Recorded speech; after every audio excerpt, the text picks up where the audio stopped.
మీ దగ్గర పెద్ద అమౌంట్ ఉందా? నమ్మకం ఉంటే మా చేతికిచ్చి మీరు నిశ్చింతగా ఉండండి. కొత్త నోట్లలోకి మార్చే పూచి మాది, కాకుంటే కాస్త ఖర్చు అవుతుంది. 1 కోటి రూపాయలు 20 25 మీవి కావనుకుంటే పని అయిపోతుంది. 500 1000 నోట్లు రద్దయిన మరుక్షణం నుంచి దేశవ్యాప్తంగా బిజీగా సాగుతోంది సరికొత్త బిజినెస్.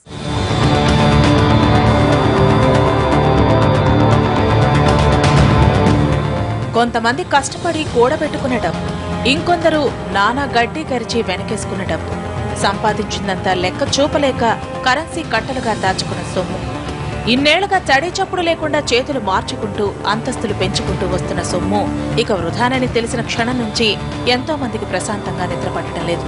ఇన్నేళ్లు వెనకేసుకున్న అపురూపంగా దాచుకున్న డబ్బుని చిత్తు కాగితాల్లా విసిరేయలేరు. అలాగని బ్యాంకుల్లో డిపాజిట్ చేయలేరు. ఓ 25 లక్షలు 50 లక్షలు అయితే ఎలాగోలా మేనేజ్ చేయొచ్చు.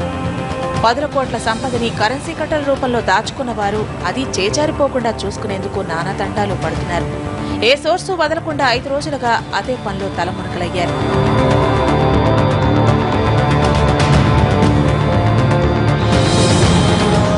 తెలిసిన ఫ్రెండ్స్ అయితే హ్యాపీ. చాలా దూరపు చుట్టమైన ఈ సమయంలో అక్కడికొస్తే అంతే చాలన్నట్లుంది పరిస్థితి. ఎవడో తినేదేంటి, ఆ 20% మీరే తీసుకుని ఎంత వీలైతే అంత మార్చి ఇవ్వండి ఆఫర్లు ఇస్తున్నారు డబ్బున్న మహారాజులు. బాగా ముందు చూపున బడాబాబుల ప్రకటన వచ్చిన వెంటనే తమ దగ్గరున్న పెద్ద నోట్లని తెల్లారేకల్లా గోల్డ్ గా మార్చేశారు. వీళ్ల ఆరాటాన్ని కొందరు వ్యాపారులు బాగా క్యాష్ చేసుకున్నారు. బంగారాన్ని ఎక్కువ రేటుకి అమ్ముకోవడమే కాదు, పనిలో పనిగా కొందరు ప్యూరిటీ విషయంలో కాంప్రమైజ్ అయ్యారు. ముందు చేతిలో ఉన్న నోట్లు వదిలితే అంతే చాలనుకున్న వాళ్లు హాల్ మార్కులు, క్వాలిటీ చెక్లు లాంటి ఫార్మాలిటీలేం పట్టించుకోలేదు. డబ్బుని ఆ రోజు బయటికి తీయలేకపోయిన వాళ్లు తెల్లవారినప్పటి నుంచి మెదడుకు మేత పెడుతున్నారు. 1.5 రోజుల టార్గెట్ పెట్టుకుని ఎంత వీలైతే అంత పాత నోట్లు వదిలించుకునే పనిలో పడ్డారు.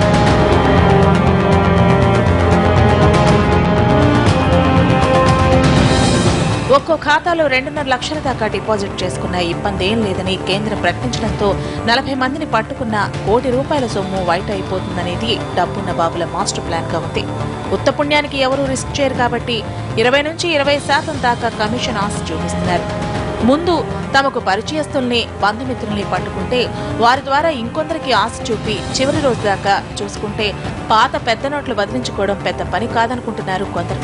ఓసారి బ్యాంకులో వేసి ఆ తర్వాత మరో అకౌంట్కి ట్రాన్స్ఫర్ చేస్తే ఓ 25,000 వస్తాయనే సగటు మనిషి ఆశని, అవసరాన్ని కరెన్సీ కట్టలతో కొలుస్తున్నారు కొందరు.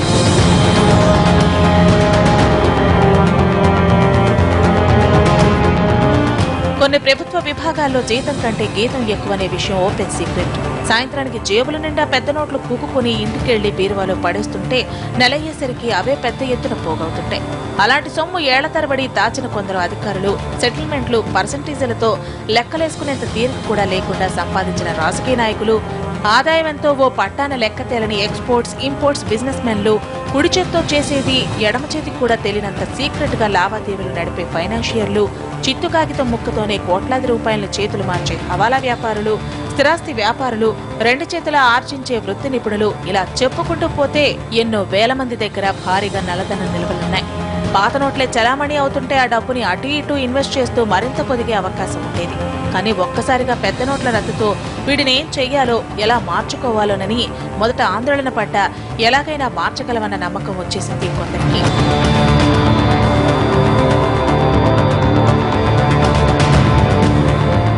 క్రమం తప్పకుండా ఆదాయ పన్ను చెల్లిస్తూ వస్తున్న వారైనా నిశ్చింతగా ఉన్నారంటే అది లేదు. సంవత్సరానికి 20-25 లక్షల దాకా జీతభత్యాల రూపంలో పొందుతున్న వారు ఆస్తుల కొనుగోలు కోసమో ఇతరత్రా పెట్టుబడుల కోసమో డబ్బును దాచుకుంటూ వచ్చారు. సంపాదన సక్రమమే అయినా దాన్ని కొత్త కరెన్సీలోకి మార్చుకోవడం కొందరికి సవాలుగానే ఉంది. ట్యాక్సులు కట్టగా మిగిలిన సొమ్ముని పొదుపుగా దాచుకుంటూ కూడబెట్టామని చెప్పేందుకు డాక్యుమెంట్ ఆధారాలు చూపాల్సి వస్తుంది. ఇవన్నీ ఎందుకొచ్చిన తలనొప్పని బంధుమిత్రుల ద్వారా మార్చుకునే ప్రయత్నాల్లో కొందరున్నారు.